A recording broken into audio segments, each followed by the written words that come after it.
Hello,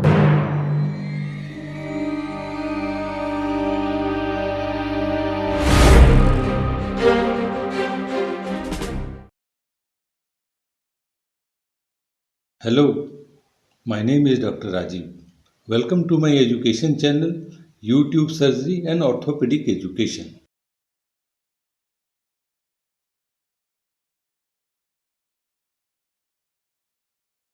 Here today, this lesson is on the medical management of head injury. In the end, please subscribe to our channel and give us a like if you find the lesson useful. So, now here we go.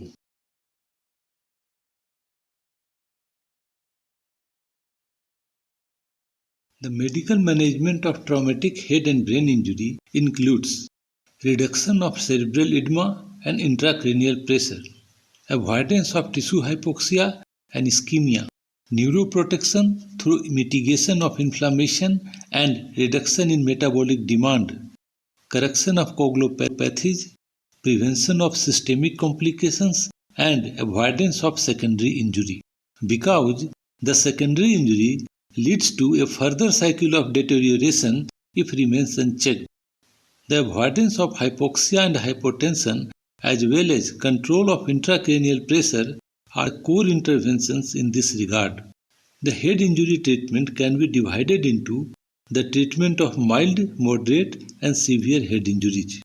The intensive care management of severe traumatic head and brain injury involves meticulous maintenance of adequate cerebral blood flow for oxygen glucose delivery, which is practically managed by keeping intracranial pressure low and cerebral perfusion pressure adequate.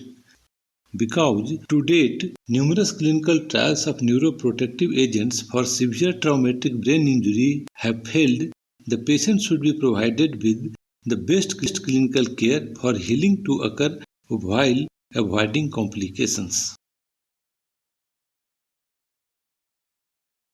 Acute sustained elevations in intracranial pressure will lead to reduced cerebral perfusion pressure and cerebral ischemia. Managing this requires prompt recognition, intracranial pressure and cerebral perfusion pressure monitoring and interventions to lower intracranial pressure and optimization of systemic blood pressure. The intracranial pressure monitoring can be done using a subarachnoid bolt monitor or with an external ventricular drain inserted into the lateral ventricle.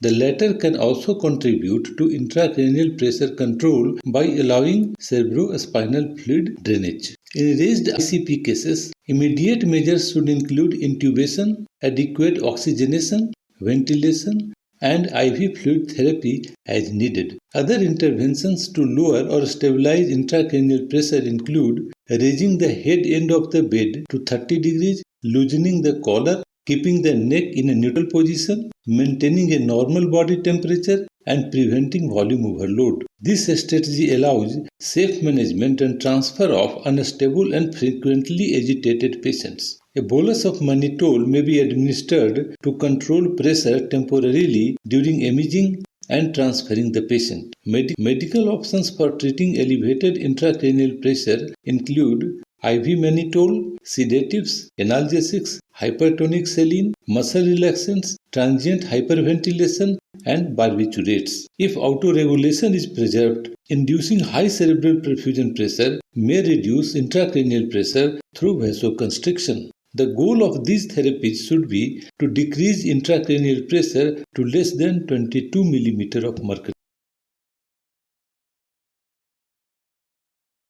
The overall probability of seizures after head trauma is between 2% in mild cases and 60% in severe cases.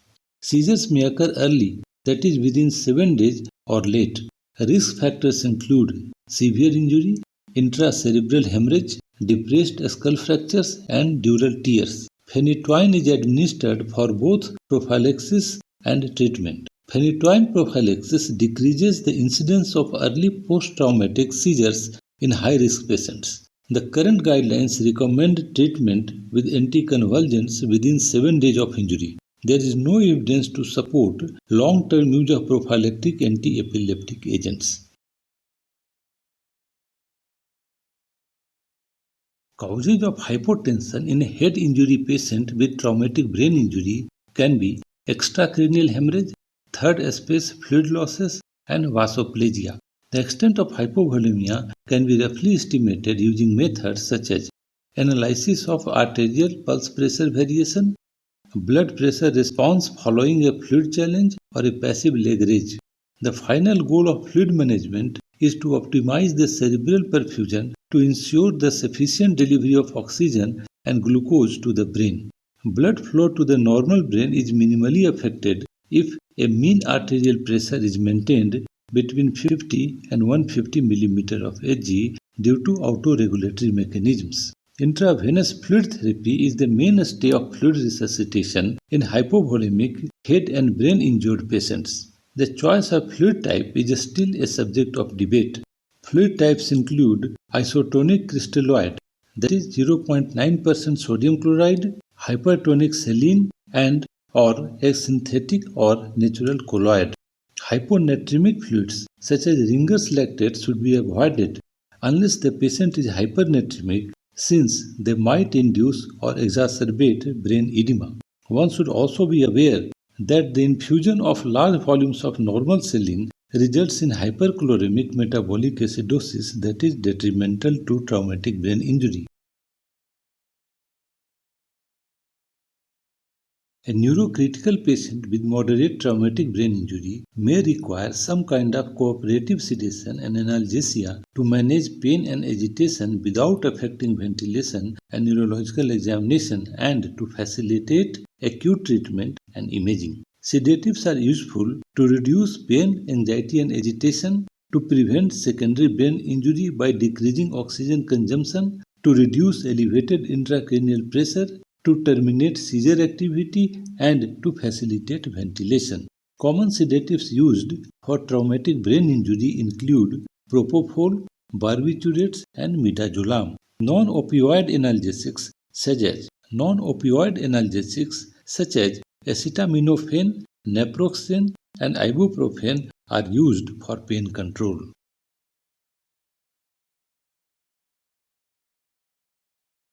Hyperosmolar and diuretic therapies are the mainstay of treatment for cerebral edema. These create an osmolar gradient within the blood-brain barrier. Mannitol and hypertonic saline are powerful agents to decrease intracranial pressure. The standard dose of mannitol ranges from 0.25 to 1 gram per kg per dose, administered every 4 to 6 hours. Each dose of mannitol is typically administered over 20 to 60 minutes. However, faster administration can be used for acute reduction of intracranial pressure. A 20% concentration of mannitol is primarily used in acute ICP management.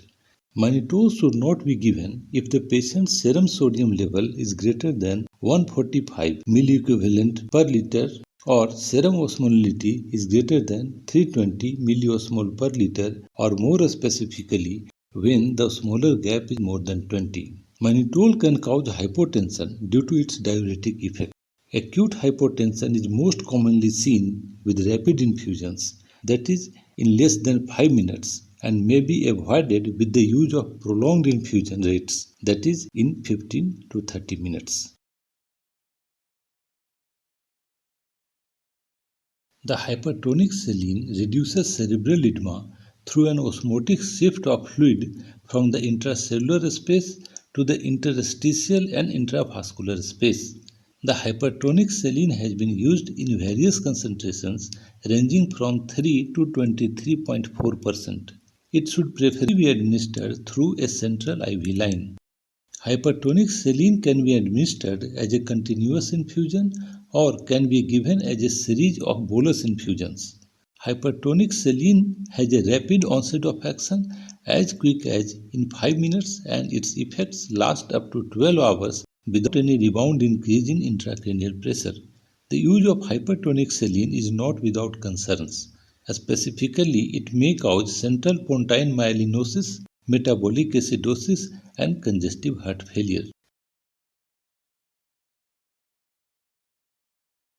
After traumatic brain injury, there is a marked catecholamine and cortisol release due to impaired cerebrovascular autoregulation. This leads to glucose intolerance and significant hyperglycemia, resulting in cerebral edema and neuronal dysfunction. Hence, glucose-containing fluids should be avoided and blood glucose monitored to maintain blood levels between 4 to 8 millimole per liter. Traumatic brain injury patients are more likely to receive invasive monitoring and therapeutic interventions, including mechanical ventilation. Hence, they are also more likely to be at increased risk for the development of infections. Sources of potential infections need to be identified and appropriate therapy should be instituted. The available data to support the use of antibiotic prophylaxis in traumatic brain injury suggests that such therapy may predispose these patients to more severe infections. However, following penetrating traumatic brain injury, antibiotic therapy should be maintained for at least 7 to 14 days.